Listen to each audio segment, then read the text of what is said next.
우리나라의 대표적인 명절 중에 하나가 추석입니다. 추석은 음력으로 8월 15일, 중추절, 한가위라고도 부릅니다. 추석은 흩어져 있는 가족들이 고향을 찾는 시기이기 때문에 우리 한국 사람들에게 고향은 사라질 수 없는 정신적인 안식처가 되는 줄 믿습니다. 제가 어린이 합창단을 데리고 해외에 가서 찬양을 부를 때 꼭 부르는 애창곡이 하나 있는데, 나의 살던 고향은, 그 노래를 애들이 부르면은 해외 나와 있는 교포들은 울지 않는 교포들이 없는 것 같아요. 그만큼 고향을 생각할 때마다 사람들은 눈물을 흘리게 되죠. 그렇지만 특별히 요즘 코로나19로 고향을 가는 길이 어느 때보다도 멀기만 합니다. 올해 추석은 코로나 확산으로 방지하기 위해서 고향과 친지 방문을 자제할 것을 정부가 권고하고 있었습니다. 민족의 최대 명절인 손꼽아 기다리던 추석이지만은 그동안 명절 문화는 잠시 멈추고 대신에 새로운 명절 문화를 접하게 되었습니다. 온라인 추모, 온라인 성묘 등으로 새로운 방식으로 명절을 세고 또한 추석 귀성을 포기하는 사람들이 늘면서 비대면 온라인 소비가 폭증하고 있다고 하는 뉴스를 듣게 됩니다. 추석을 맞아 우리들은 감사하는 마음을 잊지 말아야 됩니다. 오늘 본문에 있는 말씀을 보시면은 그것이 뚜렷하게 나타나는데, 시편 50편 23절에 감사로 제사를 드리는 자가 나를 영화롭게 하나니 그의 행위를 옳게 하는 자에게 내가 하나님의 구원을 보이리라. 감사하는 삶에는 기쁨과 희망과 성취와 축복이 있지만은 불평하는 삶에는 원망과 낙심과 불행과 멸망이 있을 뿐입니다. 우리가 감사하면 우리의 마음에 천국이 임하게 마련이고, 우리의 영적 상태를 진단하는 방법 중 하나는 우리의 감사를 보고 알 수가 있습니다. 감사를 모르고 불평하고 있는지 다시 한번 돌아보시기를 바라는 마음 간절합니다. 영국의 유명한 설교가 스퍼전 목사님은 촛불을 보고 감사하면 전등불을 주시고, 전등불을 보고 감사하면 달빛을 주시고, 달빛을 보고 감사하면 햇빛을 주시고, 햇빛을 보고 감사하면 천국을 주신대요. 시편 95편 2절에 우리가 감사함으로 그 앞에 나가며 시로 그를 향하여 즐거이 부르자. 누가복음 17장에 보면은 예수님께서 10명의 한센병자, 성경에는 문둥병자를 치유해 주셨다고 했는데 모두 깨끗함을 받고 가는 얘기입니다. 그러나 치유를 받은 10명 중에 한 사람만 다시 돌아와서 예수님께 감사의 인사를 드렸다고 하는 얘기를 들으면서 예수님께서 질문하신 것이 있죠. 그 9은 어디 있느냐? 오늘 여러분과 제가 추석을 지내면서 10명 중에 하나님 앞에 축복을 받았는데도 불구하고 하나님 앞에 이 기한에 돌아와서 감사하시는 분은 한 사람밖에 없다고 할 것 같으면 그 9은 다 어디가 있느냐? 동일한 은혜를 받아도 감사하는 사람이 있고 그렇지 않은 사람이 있는가 하면, 감사의 중요성은 아무리 강조해도 범사에 감사하라, 이것이 하나님의 뜻이라고 했습니다.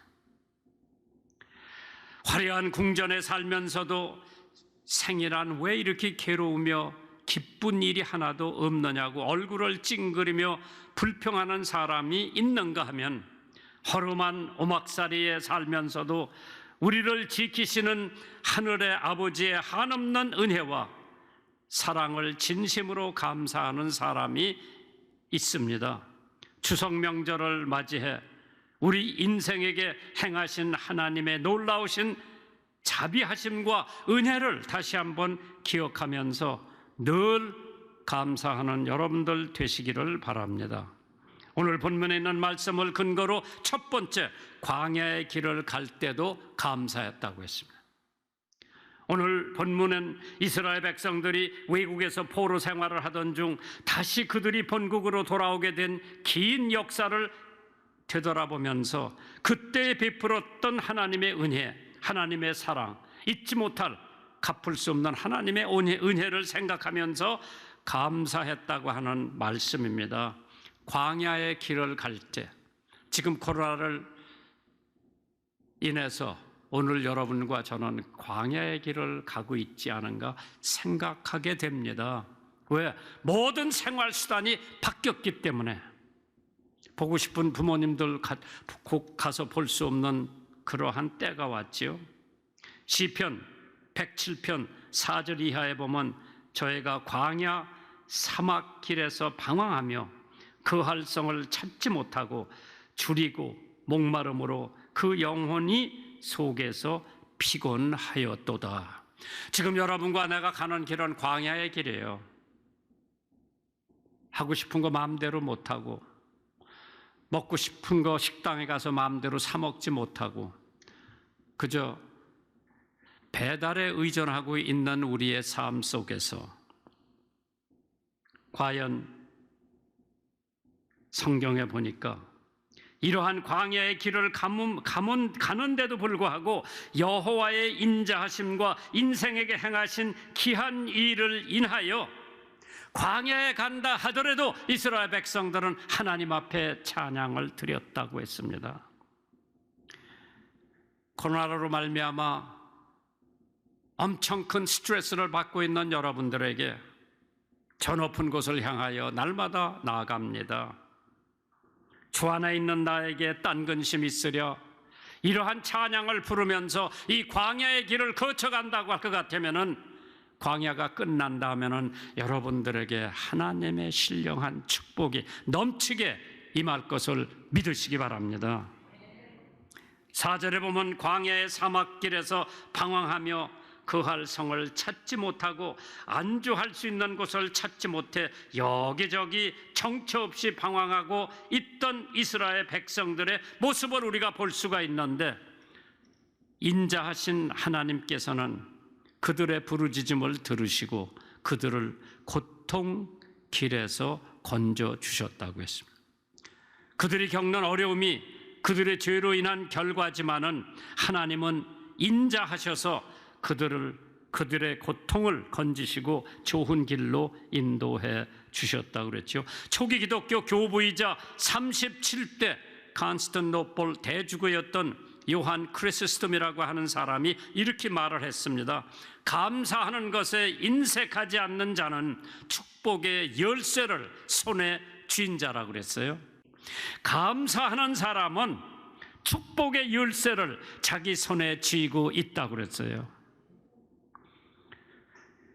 독일의 유명한 바네퍼 목사님은 감사를 통해 인생은 풍요로워해진다고 그랬습니다. 아무리 주어도 감사할 줄 모르는 사람은 어리석은 사람입니다.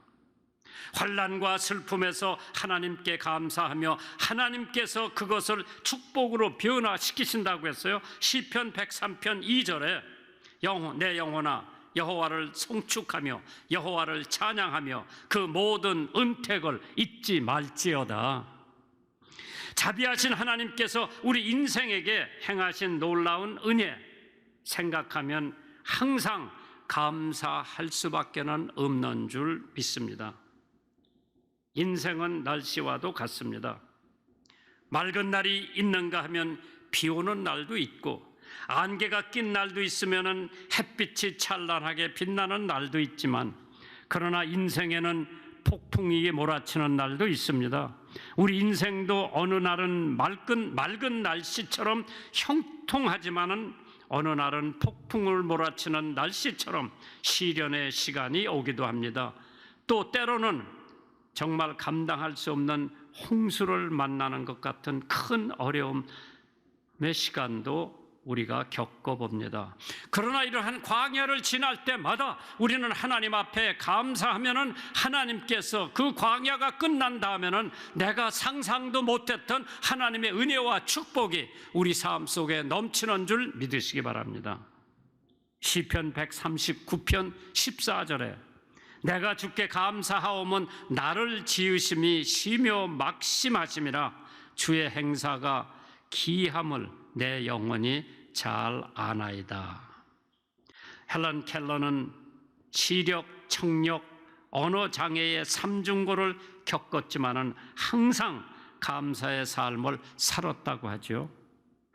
화란의 선교사로 유명했던 코리 텐붐이라고 하는 선교사가 있었습니다. 저도 몇 번 만났고 집회도 같이 해봤는데 그의 언니 베시라고 하는 언니가 있었는데 그들이 포로 수용소에 수감되었던 날 코리 텐붐은 막사에서 더러움과 벼룩이 뛰어다니는 침상 속에서 하나님을 얼마나 원망했는지 모른다고 합니다.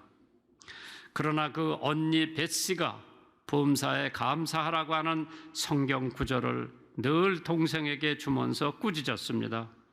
얼마 후에 그들은 하나님의 놀라운 은총에 감사하지 않을 수가 없었습니다. 그렇게 무자비했던 독일 군인들이 막사 안에서 예배를 드려도 아무 상관하지 않았던 것이었습니다. 이를 의아하게 생각한 코리 텐붐은 한 친구가 저 간수들이, 저 군인들이 막사가 너무 더럽고 벼룩까지 들끓기 때문에 벼룩이 옮길까 두려워서 막사 안에 들어오지 않기 때문에 자기네들이 마음 놓고 예배를 드릴 수 있다고 하는 얘기를 듣고 코리 텐붐은 너무나 하나님 앞에 감사했다고 하는 얘기. 우리가 어떤 환경에 왔을 때 그 환경을 이겨내지 못하고 얼마나 하나님을 원망했는지 모르는데 그러나 그 환경 안에서도 하나님께서 축복의 길을 열어주시는 것을 알 수 있습니다. 바울 사도는 고난과 고통 가운데서 오히려 감사했다고 하죠.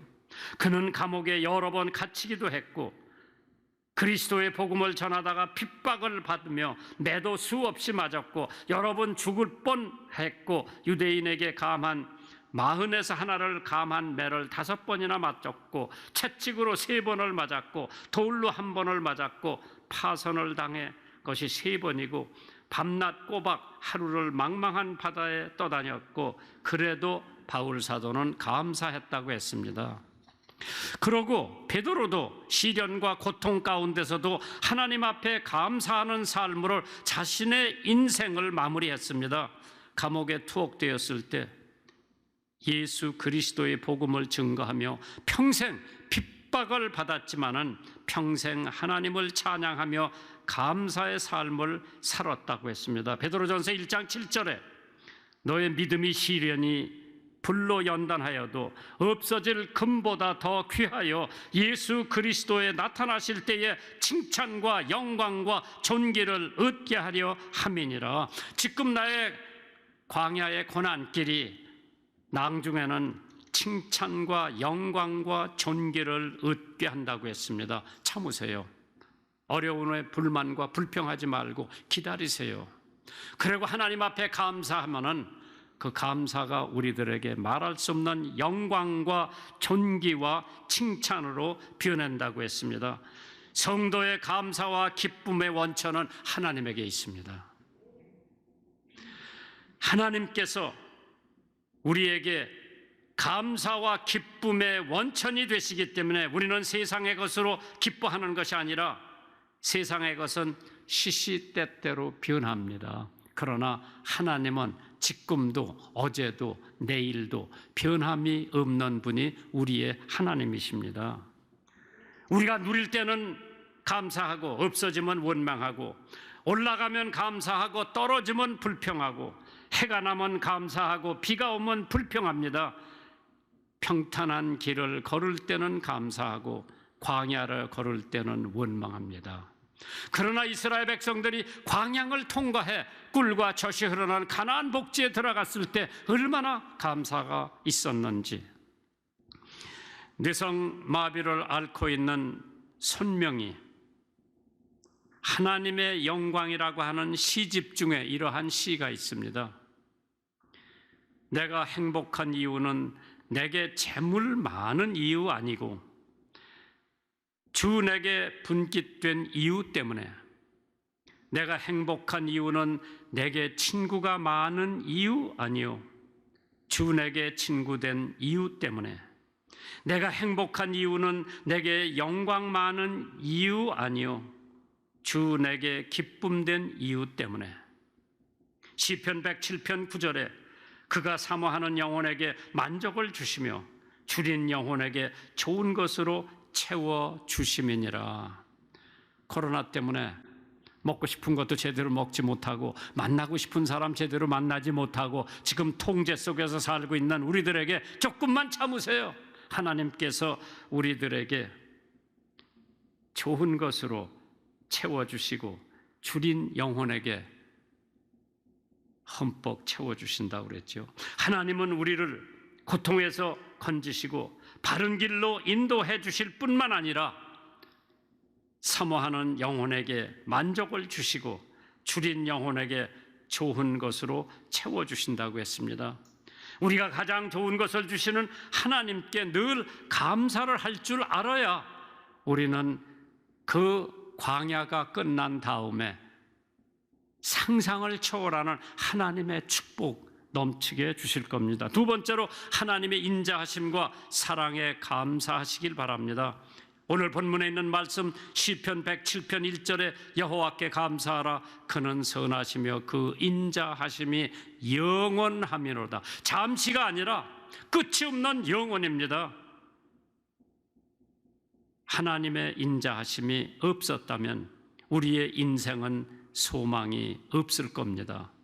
이렇게도 험하고 악한 세상 가운데 하나님의 선하심이 있고 하나님의 인자하심이 있고 하나님의 사랑이 있기 때문에 감사와 찬송을 드릴 수 있는 성도들이 되시기 바랍니다. 무엇보다도 하나님의 선하심과 인자하심은 일시적인 것이 아니라 영원한 것이기 때문에 더욱 더 감사해야 될 줄 압니다.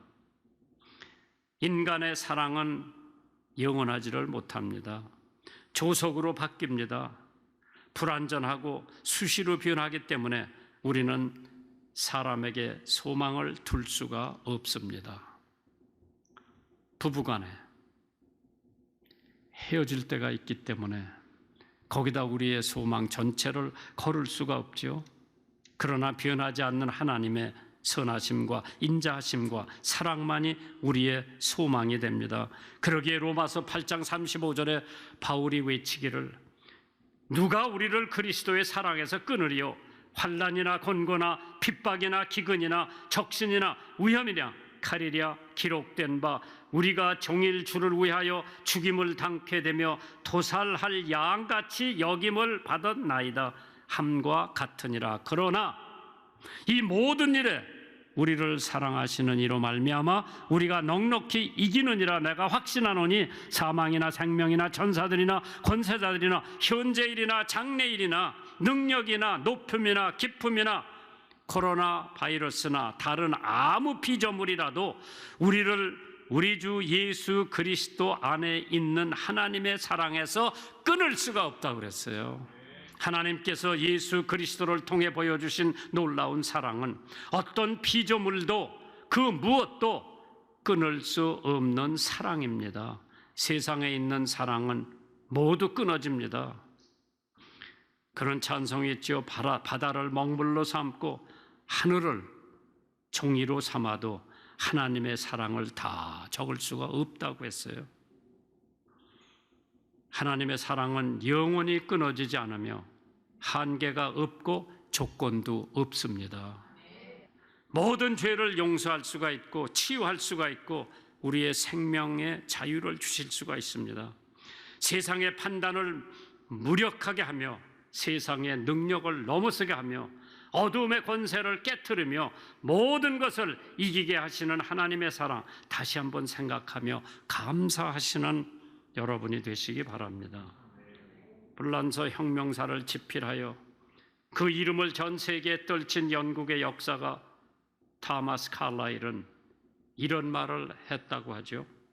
나는 암흑을 사랑하고 흑암 속에 살았으며 죄인 중에 괴수로 빛을 미워하고 경건한 생활을 비웃었으나 하나님은 나에게 풍성한 자비를 베푸시며 나는 하나님의 은혜에 감사하노라. 시편 103편 2절에 내 영혼아 여호와를 송축하며 그 모든 은혜를 잊지 말지어다. 성경은 은혜를 잊지 말라고 하는 말씀을 수없이 기록해 놨습니다. 내게 주신 하나님의 은혜를 기억하며 사는 사람이 행복한 사람입니다. 받은 은혜를 잊어버리며 감사가 없고 불평만 하는 사람, 날마다 매 순간마다 하나님께서 베풀어 주신 구원의 은혜를 기억하며 감사하는 여러분과 제가 되어야 합니다. 성가 작곡가인 웬덜 레브레스라고 하는 사람이 64세 되던 할머니에 대한 특별한 얘기를 들려줍니다. 그런데 이 할머니는 누구보다도 감사하며 사는 할머니였다고 합니다. 그 할머니는 전신마비가 됐고 오직 쓸 수 있는 그런 엄지손가락 하나였다고 해요. 여기다가 막대기 묶어서 포크같이 된 막대기를 묶어서 그거로 밥도 먹고 그거로 성경도 장수를 옮기고 그거로 자기 생활의 전부였었어요. 어느 날 자신을 위로하러 온 한 방문자에게 할머니는 이렇게 말을 합니다. 나는 감사할 일이 너무나 많아요. 나의 모든 죄가 용서함을 받았으니 이제는 나의 구세주 예수님의 크신 사랑 안에서 거할 수가 있으며 그 사랑을 마음껏 느낄 수가 있으니까요. 그러자 그 방문자는 의아해하면서 때로는 낙심되지 않습니까? 라고 물어봤답니다. 할머니는 주저하지 않고 확신에 찬 목소리로 이렇게 대답을 했답니다. 주님이 저를 이 세상에서 지켜주시는 한 이곳에 누워 만족할 뿐입니다. 또 언제든지 주께서 부르시면 이 세상을 떠날 준비가 되어 있습니다. 제가 시편 107편을 다시 한번 읽어드리면서 말씀을 마무리할게요. 여호와께 감사하라.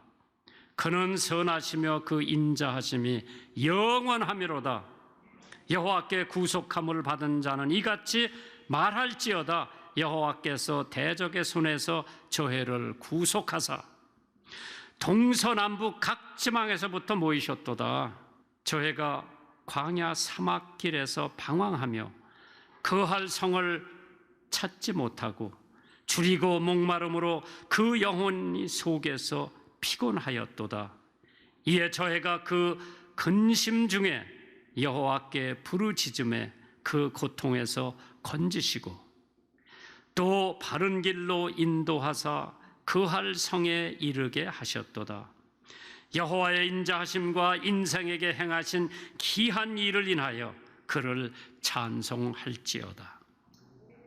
저가 사모하는 영혼을 만족해 하시며 줄인 영혼에게 좋은 것으로 채워 주심이로다. 코로나의 광야의 길을 가시는 여러분들, 하나님께서 감사하는 사람들에게 능히 채워 주실 줄 믿습니다.